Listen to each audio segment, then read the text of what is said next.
This video will discuss the build of the motor subassembly. The motor subassembly has several components to it. Here we see the motor in the center.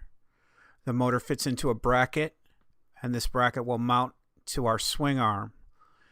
There's an adjustment on the motor subassembly that allows us to adjust the tension on our drive chain.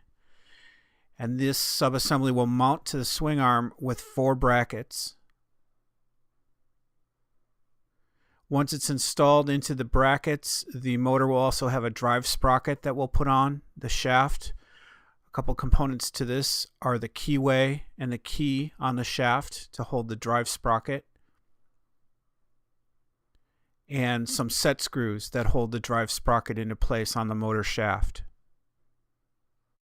You'll notice a safety element to this video in that the motor is resting on 2 pieces of wood so that it can't roll around on our workbench. This is important. The motor's heavy. You don't want it moving as you work on it. We will install the bracket, the motor subassembly bracket, with the motor in a vertical position, and we're still going to use the wood blocks as safety supports as we do this. The first step is to put the spacers on the top of the motor so that the bracket, when it fits to the face of the motor, is flush with its connections all the way across. So there are 4 spacers. The top of the motor is the point on the motor where the terminals are located and the labels S1, S2, A1, and A2. Notice that we're putting the bracket on the motor with the adjustment bolt towards the bottom of the motor. So the top of the motor is facing away from us towards our technician as he installs the bolts to the motor subassembly. We're just going to put these through and hand tighten them as we get to this point. We don't need to tighten anything permanently yet at this point.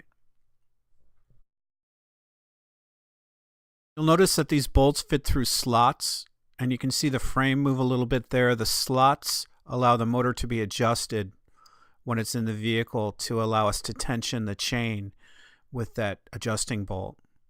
So here we can see everything's connected but not fastened tightly yet at this point. We're just going to snug up our bolts by hand and then rotating around, get them a little bit tighter with the wrench.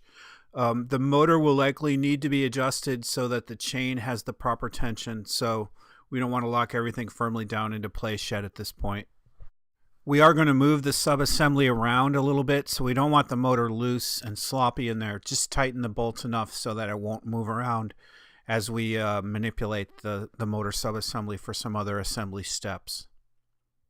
We need the motor subassembly in this position in order to put the sprocket on the shaft of the motor.